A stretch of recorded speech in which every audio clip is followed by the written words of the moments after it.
Now, when it comes to picking an autoresponder, you have a lot to choose from. Now, there's two big ones which we'll look at in a minute, but there's plenty of smaller ones. And there's a few things you need to weigh up when you consider an autoresponder. You've got to weigh up longevity. Is it going to be around in a year's time? Is it going to be around in 5 years' time? Some of the smaller startups have done really well. They've grabbed a load of attention, but then they failed for whatever reason. And it means that the people who built their list on them have then lost their lists or been unable to transfer them in some cases. So you have to consider that. You also have to consider deliverability.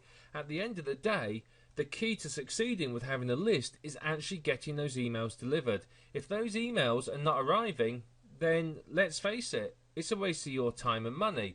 You need to make sure that you get your emails delivered. Not just delivered, but in the inbox and not in the spam box. And that is very, very important.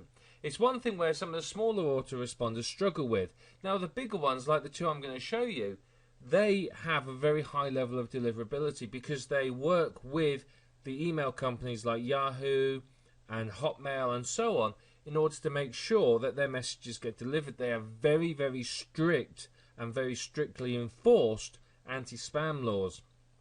They ensure that you use double opt-in most of the time and so on. So basically they make sure that you build a genuine list, and this gives them the ability to turn around to people like Hotmail and say, look, our emails are good, you can trust ours because, and the companies would agree. So there's two of these companies that you can use, and both of them are pretty much the same, to be perfectly honest. There's a few differences, but at the end of the day it comes down to personal opinion. Now the first I want to show you is Aweber. Aweber is very powerful. It's been around for a long, long time. I don't think it tells you on here exactly when it started. 1998 it appeared. So we know that Aweber isn't going to disappear anytime soon. It's got thousands and thousands of people using it. Literally, it's incredible. It's so well used.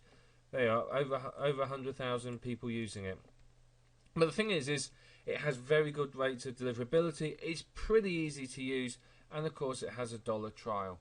Now the pricing again on both of these is very similar, and you can see here that gives you an idea of the pricing. For the first month, for up to 500, first month it's $1, and then it's $19 a month for up to 500 subscribers.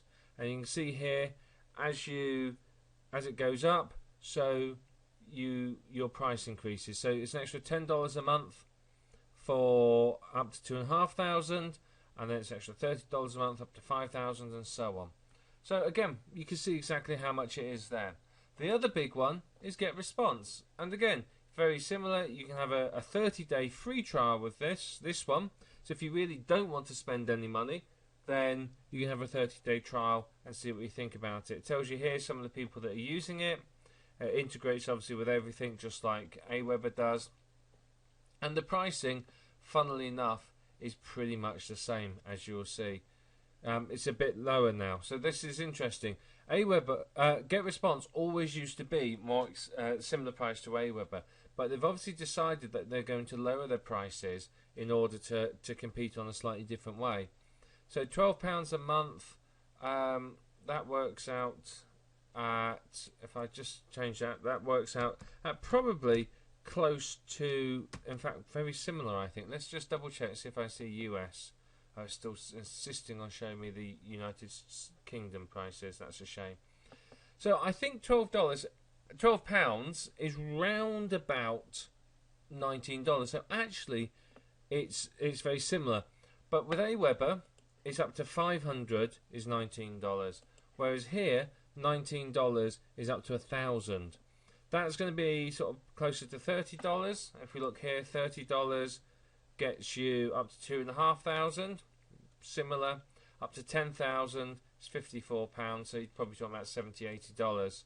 So up to 10,000 is $50 here. So there is a bit of difference in the pricing, but at the end of the day, they're going to be very, very similar. They're similar in features and so on. There's very, very little differences. I know people are going to pull me up on that and say, oh, there's all these sorts of differences. And yeah, there are differences at the end of the day. and you can click on the features and have a look. But ultimately, they pretty much do the same thing. They deliver emails, which is what you want them to do. So whichever you decide to pick, it's entirely up to you. Now, like I said, you can look at the smaller ones, but the smaller ones don't tend to be around so long. The other problem with the smaller ones is also deliverability tends to be a lot worse, which impacts your business significantly because it means you're not making the money from it. So sit down and think about which one of these you prefer. Have the free trial on both of them. Have a go on the interface, create an email, see what you think. If you don't like him, cancel it. And you've not lost anything. You lost $1 in the case of this. You know, that's fine. But you get a money back guarantee. So if you don't like it, you can get your $1 back. But it's worth just having to go with both of them and just seeing which you feel is the better one for yourself. Like I said, I've used both. Both are good. Both are very, very good. There's lots of similarities. There are a few differences, but ultimately it's a personal choice. But you need to pick an autoresponder. Whichever one of these two you decide to pick is entirely up to you. But you need a good quality, reliable autoresponder. If you cannot get the deliverability through to the inbox, it's going to dramatically reduce the effectiveness of your list, and it's going to impact the amount you can earn from it.